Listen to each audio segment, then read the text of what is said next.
21 जून 2025 दिन शनिवार। अमेरिकी समय अनुसार रात के 12:01 पर मिसौरी स्थित व्हाइटमैन एयरफोर्स बेस से B-2 स्पिरिट स्टेल्थ बॉम्बर उड़ान भरते हैं अपने अति गोपनीय मिशन को पूरा करने के लिए।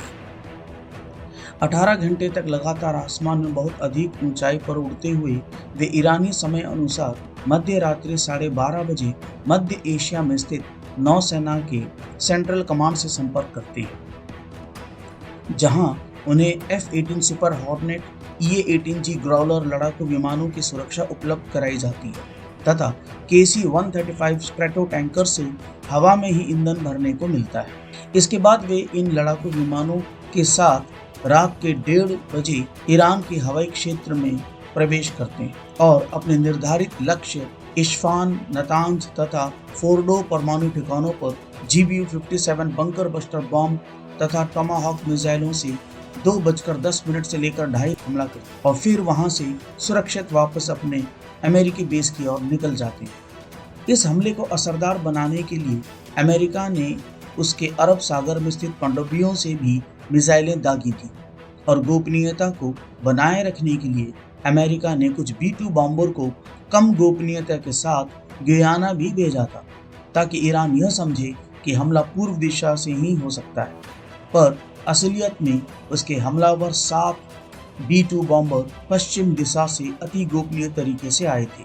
इसके अलावा ट्रंप ने घोषणा की थी कि वो हमला अगले 2 हफ्तों में कर सकते हैं। इस हमले के बाद अमेरिका और इजराइल अत्यधिक प्रसन्न है, जैसे कि इस युद्ध का उद्देश्य पूरा हो गया हो। दूसरे दिन सुबह ईरान दावा करता है कि उसे कोई अधिक नुकसान नहीं हुआ है, क्योंकि उसने अपने परमाणु भंडार को वहां से हटा लिया, जो कि सुनने में तो कुछ हद तक सही भी लगता है, क्योंकि ईरान को पहले से ही इस हमले का अंदाजा था। फोर्डो ईरान का सबसे सुरक्षित परमाणु ठिकाना था, जो कि धरातल से 300 फुट नीचे बना था। दूसरे, अमेरिका के सैटेलाइट की आंखें लगातार ईरान पर अपनी दृष्टि बनाए हुए, तो ऐसे में थोड़ा कुछ तो हटाया जाना संभव हो सकता है, पर पूरा तो बिल्कुल नहीं। इसके साथ ही अमेरिकी राष्ट्रपति ट्रंप ने घोषणा की है कि दोनों देशों के बीच सीज फायर हो गया है और इसके लिए दोनों देशों के राष्ट्राध्यक्षों ने ट्रंप से निवेदन किया था, जिसके उत्तर में ईरान ने साफ कहा कि ऐसा कुछ नहीं हुआ था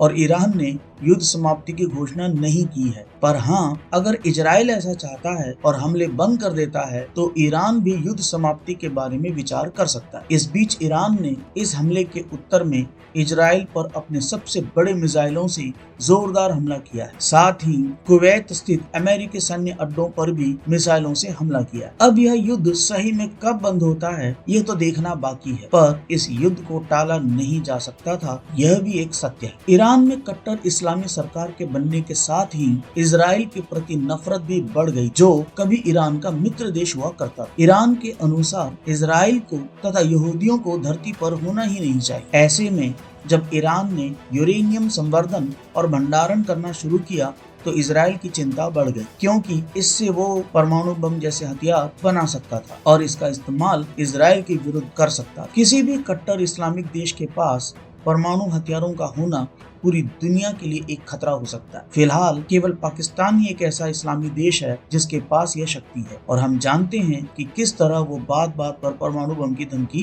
देता रहता है। बल्कि एक बार तो उसी के एक वैज्ञानिक ने आतंकी संगठन को इसे बेचने की कोशिश भी की थी, जो कि बाद में पकड़ा गया। खैर, फिलहाल तो अमेरिका और इजराइल इस बात की खुशी मना रहे हैं कि उन्होंने ईरान की परमाणु क्षमता को खत्म कर दिया है, पर अभी खतरा टला नहीं है और ना ही यह सीज फायर अधिक टिकने वाला लगता है। ईरान को रूस तथा चीन का साथ और उसे वहां से परमाणु हथियार मिलने की भी आशंका है। दूसरी तरफ रूस तथा चीन चाहेंगे कि ईरान युद्ध में इजराइल तथा अमेरिका को उलझाए रखे, जैसा कि अमेरिका ने रूस को यूक्रेन युद्ध में उलझा रखा है। ईरान के पास अब ज्यादा कुछ बचा नहीं है खोने के लिए। उसके बड़े बड़े न्यूक्लियर वैज्ञानिक, सेना प्रमुख तथा न्यूक्लियर ठिकाने खत्म हो चुके हैं। वो इस युद्ध में अत्यधिक नुकसान उठा चुका है, लेकिन आगे की लड़ाई जारी रखने के लिए उसके पास मिसाइलों का एक बड़ा भंडार अभी भी मौजूद है। दूसरी तरफ इजराइल का एक उद्देश्य तो पूरा हो चुका है, पर खामनेई अभी भी जीवित है और सत्ता परिवर्तन जो इजराइल